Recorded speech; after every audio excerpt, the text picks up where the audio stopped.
Hi Prescott Valley, I'm Lori Hunt and I'm your Vice Mayor, and I'm so happy to be here at Council Chat. You're watching Channel 56 and we're glad you are. I'm here with a good new friend of mine and counterpart Brenda Dickinson, Councilwoman for the town of Prescott Valley. Hi Brenda. Hi Lori. How are you? Thank you so much for having me here this morning. I'm glad you're here. Yeah. Tell me a little bit about yourself. Well, I've been here over 26 years.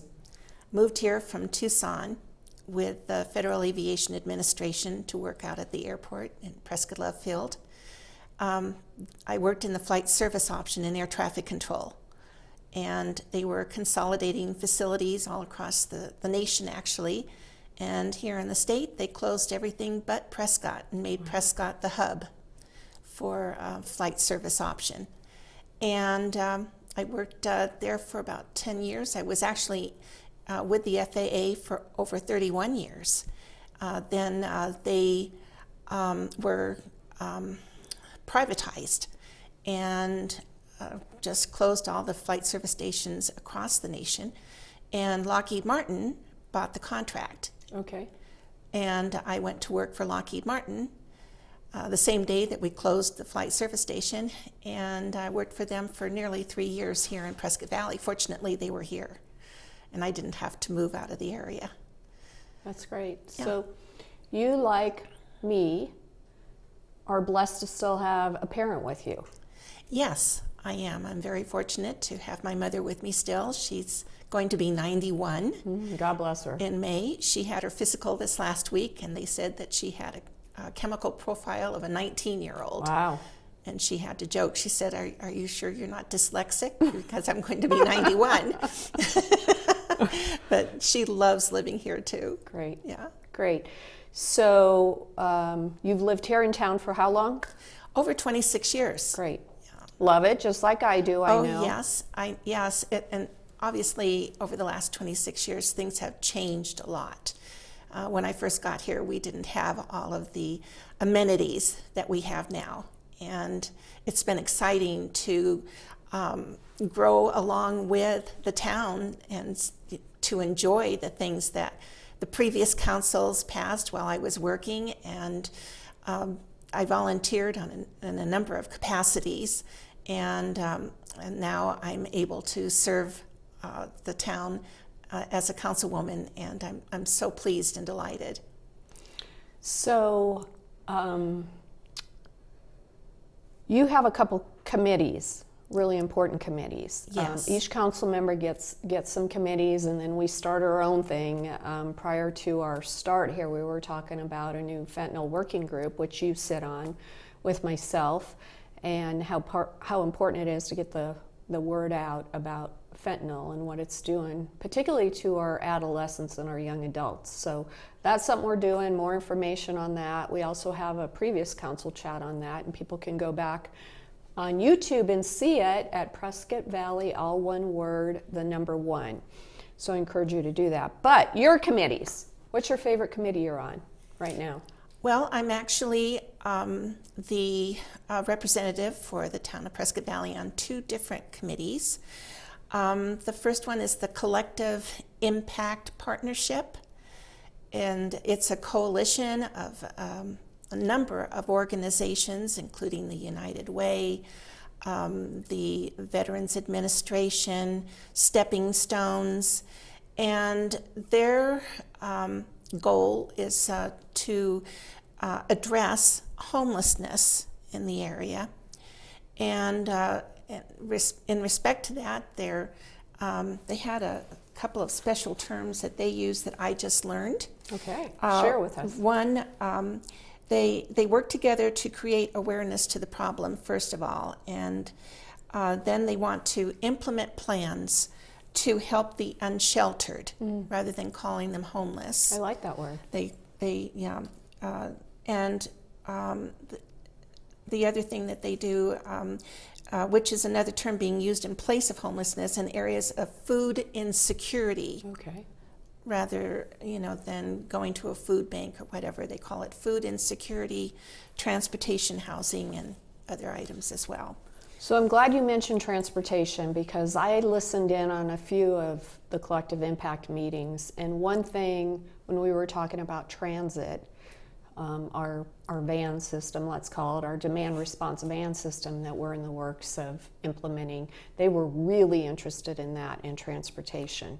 So I'm glad you're on this, because I know in addition to, what do we say instead of homelessness? Unsheltered. Unsheltered and food. Is food insecurity.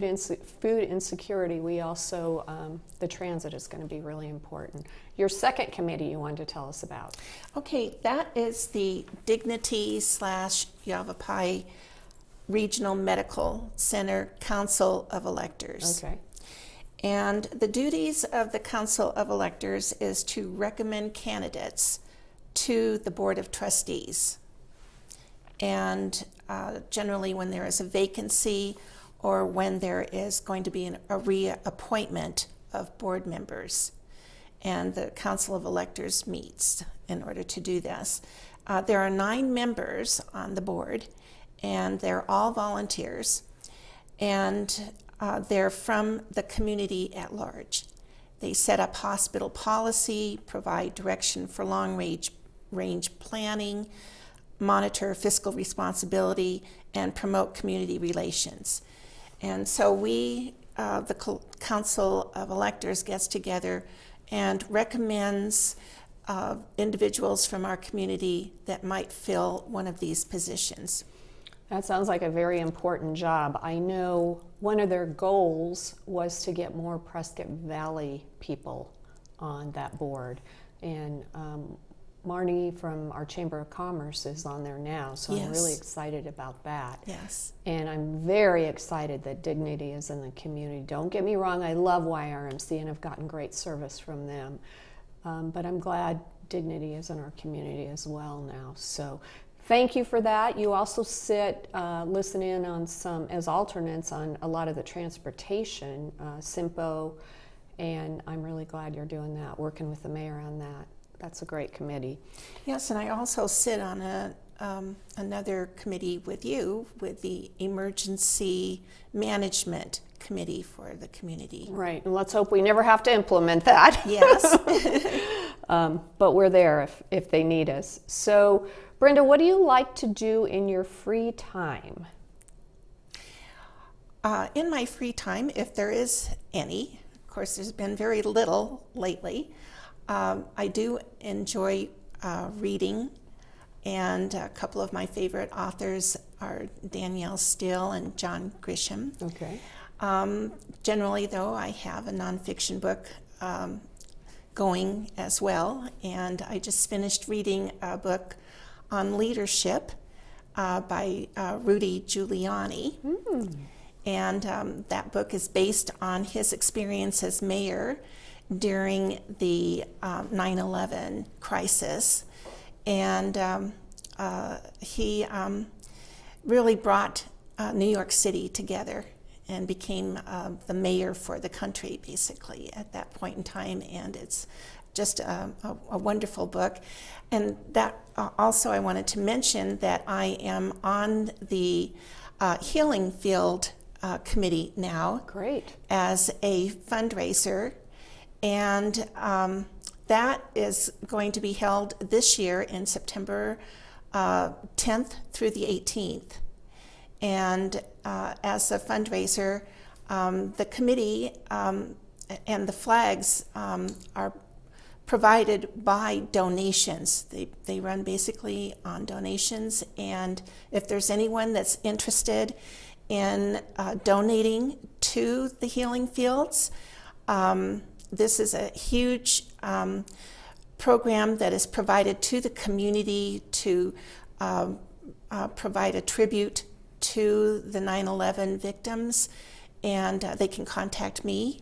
They can call me at 928-772-2835. Great. And leave a message or whatever. And anyway, this is near and dear to my heart because on 9/11 I was working in air traffic control, and we became counselors instead of controllers at that point, making sure everyone stayed on the ground. It was a very stressful time emotionally and physically for several people, a number of our controllers. And the moniker Healing Fields is so appropriate because it really did require healing for our nation, but all of those who were involved in the safety of our nation that day. Thank you for your service during that time. You're welcome. That's important. And thank you for being on that committee that our supervisor, Mary Mallory, started. It's That's so right. important. And also, Councilmember Packard's wife, Darlene, is very, very active on that committee, too, and we appreciate her. Yes. So, I know you were a great volunteer during Holiday of Lights, too. Yes. Was that fun or what? Oh, yes. That was a lot of fun. And like Marnie Ull reported at the quarterly breakfast, there were at least 1,000 people that came through every night. And as cold as it was, I mean, it makes you reconsider, what am I doing out here in this cold? It was so rewarding to see all of the cars come through, and oftentimes you would see them come through the same night 2 or 3 times because they were just so pleased with the arrangement of lights. And we've come so far over the years with that event, and I just look forward to participating in that over the next years as well. Great. So Yeah, we're in the talking about future. Holiday of Lights. It happens right around Thanksgiving. If you're new to town, that's something you're going to want to see. It's great. So even during a pandemic, we had more cars this last year than we've ever had. Families came together in their own vehicle, didn't get out, and were able to see the magnificent lights. And you do have to go through more than once because you see something different every time. Oh, yes. Yeah, the displays are numerous and varied. Great. So Brenda, what's your favorite restaurant in town? You know, I can't really say that I have a favorite. I like to go to several of them. I think the biggest part is being able to get out and kind of with your friends and your family and socialize, and you never know who you're going to run into. It's important to support our community, as you've always mentioned, and spend locally, and more we're getting interesting and good restaurants in. Recently I went to a ribbon cutting for the Redwood Grill at the Prescott Country Club, and that used to be Randall's. And under new ownership now, they've expanded their outdoor deck, and they've really decorated their scenery and have put up an American flag, and they're just they're doing wonderful as far as I can tell. Every time I look online, they've got full complement of people there, and the menu is varied and good. I've heard it's yummy. Okay, Yeah. so we're going to move along here. What's your favorite event that the town sponsors? Well, I have to say, I love a parade just like everyone else, and I thoroughly enjoy participating in the Prescott Valley Days Parade in May, and then the Festival of Lights Parade at Christmas time. Great. Yes, and You had a fancy car decorated at Festival of Lights. it was so much fun, Yeah. and I'm always amazed at the number of people that show out. So Brenda, in closing, what do you want to impress on our residents?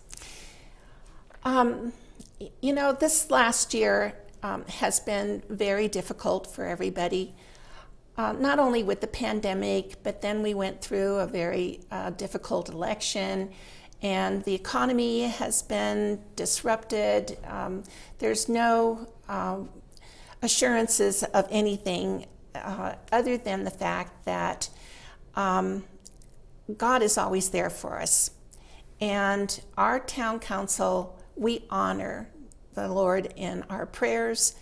And the Lord said, if you honor me, I will honor you. And he has done that for Prescott Valley. We are so blessed in so many ways, and we have so many wonderful things coming up in the future. I think that the best is yet to come for Prescott Awesome. Valley. Awesome. Thank you, Brenda. I am so happy we're colleagues on the Prescott Valley Town Council. I thank everybody for tuning in to Council Chat on Channel 56. Have a great day.